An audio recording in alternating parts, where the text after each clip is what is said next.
नमस्कार सभी स्टूडेंट्स और ऑडियंस को। मैं असिस्टेंट प्रोफेसर महावीर प्रसाद आज इस YouTube चैनल के माध्यम से आप लोगों को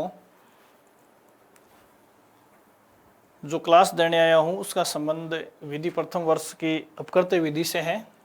जैसा कि पिछले कुछ वीडियो सीरीज के माध्यम से अपन इस टॉपिक का अध्ययन कर रहे हैं, आज अपन इसका जो टॉपिक लेके आए हैं उस टॉपिक का नाम है प्रातिनिधिक दायित्व, विकेरियस लायबिलिटी। देखो, इस विकेरियस लायबिलिटी या प्रातिनिधिक दायित्व का मतलब क्या है, तो मोटे तौर पर हम इस बात को यूं समझ सकते हैं कि सामान्यतया व्यक्ति अपने द्वारा किए गए अपकृत्य के लिए ही उत्तरदायी ठहराया जा सकता है, लेकिन अपकृत्य विधि में कुछ कंडीशंस ऐसी भी पाई जाती हैं जिनमें व्यक्ति दूसरों के द्वारा किए गए अपकृत्य के लिए भी जिम्मेदार ठहराया जा सकता है। इस चैप्टर में अपन इसी बात की चर्चा करेंगे, प्रातिनिधिक दायित्व या विकेरियस लायबिलिटी के रूप में। तो यहाँ देखो, सबसे पहले उन कंडीशंस की चर्चा अपन इसमें करेंगे जो आपके सामने मौजूद है। पहले मैं इसके इंट्रोडक्शन में देखो जो बात मैंने आपको समझाई है वो इस नोट में है, आपको अलग से PDF फाइल भेज दी जाएगी। देखिए, इसमें सामान्य तय कोई भी व्यक्ति अपने द्वारा किए गए दोषपूर्ण कार्यों के लिए उत्तरदायी होता है और दूसरों के द्वारा किए गए कार्यों के लिए उसका कोई उत्तरदायित्व नहीं होता है, किंतु कुछ परिस्थितियों में एक व्यक्ति अन्य व्यक्तियों के कार्यों के लिए उत्तरदायी होता है। इस प्रकार का दायित्व प्रातिनिधिक दायित्व कहलाता है। देखिए, डेफिनेशन से साफ समझ में आ रहा है कि प्रातिनिधिक दायित्व किसको कहते हैं। प्रातिनिधिक दायित्व उसको कहते हैं जब व्यक्ति को दूसरों के द्वारा किए गए कार्य के लिए उत्तरदायी ठहराया जाता है। इस संबंध में देखो, प्रातिनिधिक दायित्व का साधारणतः निम्न प्रकार के संबंधों में लागू किया जाना पाया जाता है अपकृत्य विधि में, जिसमें पहला है प्रमुख एवं अभिव्यक्तिकर्ता, प्रिंसिपल एवं एजेंट। दूसरा है भागीदार, पार्टनर्स। और तीसरा है स्वामी और सेवक, मास्टर एंड सर्वेंट। ये तीन विशेष संबंध होते हैं, प्रिंसिपल एजेंट का, पार्टनर्स का और मास्टर एंड सर्वेंट का, जिनमें प्रातिनिधिक दायित्व को मुख्यतः अपकृत्य विधि में हम अध्ययन करते हैं। इनमें पहली कैटेगरी देखिए आपके सामने है प्रिंसिपल और एजेंट, प्रमुख एवं अभिकर्ता। इस संबंध में देखेंगे आप, प्रमुख का दायित्व हमेशा अपने एजेंट के कार्य के प्रति नहीं होता है, या प्रमुख को प्रातिनिधिक तौर पर हम हर परिस्थिति में उत्तरदायी नहीं ठहरा सकते। कब ठहरा सकते हैं, इस संबंध में देखिए, इसमें पहला बिंदु जो मैंने नोट किया है, प्रमुख का दायित्व तब उत्पन्न होता है जब एक अभिकर्ता अपने कर्तव्यों के सामान्य अनुक्रम में कोई अपकृत्य करता है। तो देखो, पहली बात तो यह कि अभिकर्ता अपने नियोजन के सामान्य अनुक्रम में किसी कार्य को अंजाम दे। यदि उसने अपने नियोजन से बाहर जाकर या अपने जॉब नेचर से बाहर जाकर किसी कार्य को अंजाम दिया है तो ऐसे कार्य के लिए प्रिंसिपल को उत्तरदायी नहीं ठहराया जा सकता। दूसरा बिंदु इसमें देखिए, प्रमुख का दायित्व अभिकर्ता के दायित्व के अतिरिक्त होता है। अभिकर्ता दोषपूर्ण कार्य करने के कारण उत्तरदायी होता है, जबकि प्रमुख प्रातिनिधिक रूप से उत्तरदायी होता है। देखो, किसी भी प्रमुख के या मालिक के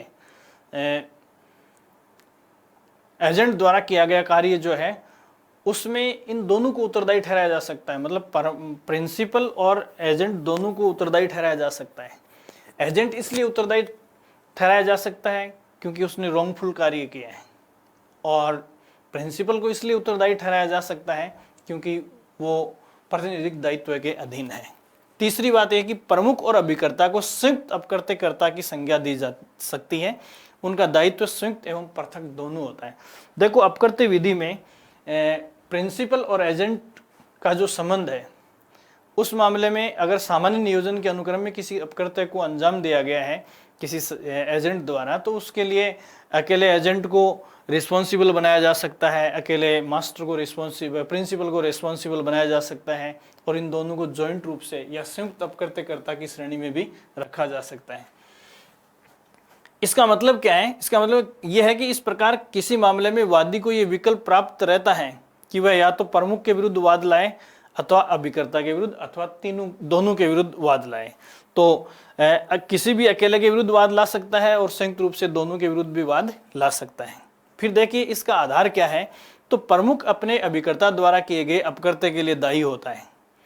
देखो, प्रमुख को उसके एजेंट द्वारा किए गए कार्य के लिए दायी ठहराया जाता है। यह सब उस सामान्य सिद्धांत पर आधारित है जो दूसरों के द्वारा कृत्य करता है वह स्वयं ही कृत्य करता है, अर्थात अभिकर्ता के कृत्य प्रधान के ही कृत्य होते हैं।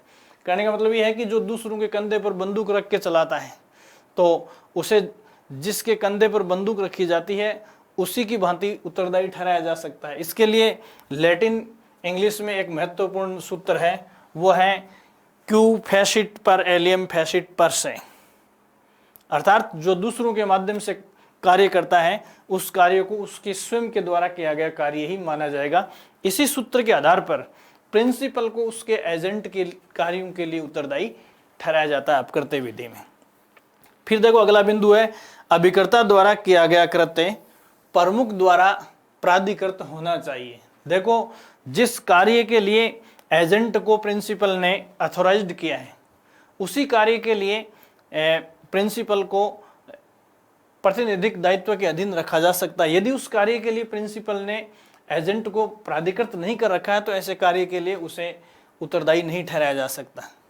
कहने का मतलब है कि कार्य करने का प्राधिकार जो है वो अभिव्यक्त या विवक्षित हो सकता है, मतलब प्रत्यक्षतः या यूं कह सकते हैं एक्सप्रेस्ड और इम्प्लाइड किसी भी प्रकार का जो है वो प्राधिकार दिया हुआ हो सकता है। सामान्यतया प्रमुख अपने अभिकर्ता को दोषपूर्ण कार्य अभिव्यक्त करने को नहीं कहता है। देखो, सीधी सी बात है, कोई भी प्रिंसिपल जो है, कोई भी प्रमुख जो है वो अपने एजेंट को गलत कार्य करने के लिए नहीं कहेगा, लेकिन फिर भी जब अभिकर्ता एक अभिकर्ता की हैसियत से अपने कर्तव्यों के निष्पादन के सामान्य अनुक्रम में कार्य करता है तब प्रमुख का उसके लिए उत्तरदायित्व बनता है। यदि वो अपने सामान्य अनुक्रम में कार्य करेगा तो उस कार्य के दौरान उससे होने वाली किसी गलती के लिए उसके प्रिंसिपल को उत्तरदायी ठहराया जा सकता है। अगला बिंदु देखिए, जब कार्य नियोजन के सामान्य अनुक्रम में आता है, जब वह या तो स्वामी द्वारा प्रागधिकृत किया गया हो अथवा वह किसी प्राधिकृत कार्य का दोषपूर्ण रीति से किया जाना हो।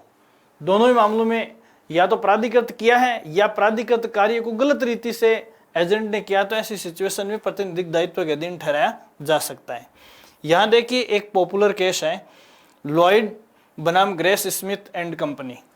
इस बिंदु पर एक सटीक वाद है जिसमें सॉलिसिटरों की एक फर्म का एक प्रबंधकीय क्लर्क फर्म की ओर से कार्य करते हुए कपटपूर्ण रीति से मुवक्किल की संपत्ति को स्वयं अपने नाम हस्तांतरित करवाकर उसका दुर्विनियोग कर लेता है। इस वाद में प्रमुख अपने अभिकर्ता द्वारा किए गए कपट के लिए उत्तरदायी माना गया क्योंकि अभिकर्ता ने अपने प्रमुख के प्रकट और दृश्यमान अधिकार के तहत कार्य किया था।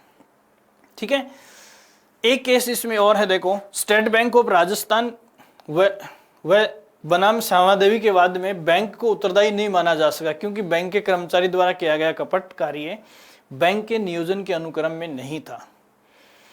एक महत्वपूर्ण बात इसमें यह भी है कि यदि प्रमुख अपने अभिकर्ता को कोई दोषपूर्ण कार्य करने के लिए प्राधिकृत करता है तो वह अपने परिणाम के लिए उत्तरदायी है।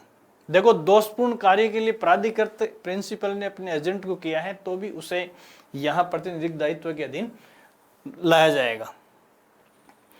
एक महत्वपूर्ण बात हो रहा है, यदि किसी अभिकर्ता ने अपने प्रमुख के अभिव्यक्ति या विवक्षित पूर्वभावी प्राधिकार के बिना कोई कार्य किया हो तो प्रमुख उसके लिए भी उत्तरदायी होगा यदि उसने अपने अभिकर्ता के कार्य का अनुसमर्थन कर दिया है। देखो, एक सिचुएशन ये भी बनती है कि जब किसी प्रिंसिपल ने अपने एजेंट को किसी कार्य के लिए प्राधिकृत नहीं किया है लेकिन जो कार्य एजेंट ने कर दिया है और उसके लिए प्रिंसिपल जो है उसका पोस्ट एक्शन रेटिफिकेशन या किसी प्रकार का अनुसमर्थन कर देता है तो उसके लिए उत्तरदायी प्रिंसिपल को ठहराया जा सकता है। लेकिन ये प्रिंसिपल की एक एब्सोल्यूट पोजीशन पैदा नहीं करता है, उस पर भी अपने रेस्ट्रिक्शंस या चेक्स हैं। कहने का मतलब ये है कि वो कौन सी सीमाएं या वो कौन सी शर्तें हैं जिनकी पूर्ति रेटिफिकेशन प्रिंसिपल द्वारा करने से पहले पूरी होनी जरूरी है। तो देखो, किसी वैध अनुसमर्थन की जो शर्तें हैं वो ये हैं। पहली शर्त देखो, दोषपूर्ण कार्य जिसे अनुसमर्थित किया जाना है प्रमुख की ओर से किया गया हो। मतलब कोई भी प्रिंसिपल अपने एजेंट द्वारा पहले से किए गए दोषपूर्ण कार्य का रेटिफिकेशन या अनुसमर्थन तभी कर सकता है जब वो कार्य प्रिंसिपल की ओर से हुआ हो। दूसरा यह है कि प्रमुख द्वारा किया गया अनुसमर्थन पूर्णतः असंदिग्ध हो, किसी प्रकार का डाउटफुल नहीं होना चाहिए। कार्य का अनुसमर्थन वहां नहीं हो सकता है जहां अभिकर्ता का आशय कार्य को स्वयं अपनी ओर से करना या अपने प्रमुख की ओर से करना नहीं है। कहने का मतलब है कि प्रमुख की ओर से कार्य हो और कार्य असंदिग्ध हो, ये दोनों शर्तें पूरी होती हैं तभी प्रिंसिपल जो है वो अपने एजेंट के किए गए दोषपूर्ण कार्य का रेटिफिकेशन कर सकता है। इस प्रकार प्रतिनिधिक दायित्व की पहली जो कैटेगरी है जिसको अपन ने यहाँ डिस्कस किया है वो है प्रिंसिपल एजेंट रिलेशनशिप। ये पहली कैटेगरी है जिसमें किसी एजेंट द्वारा किए गए कार्य के लिए उसके प्रिंसिपल या प्रमुख को उत्तरदायी ठहराया जा सकता है। Thank you so much.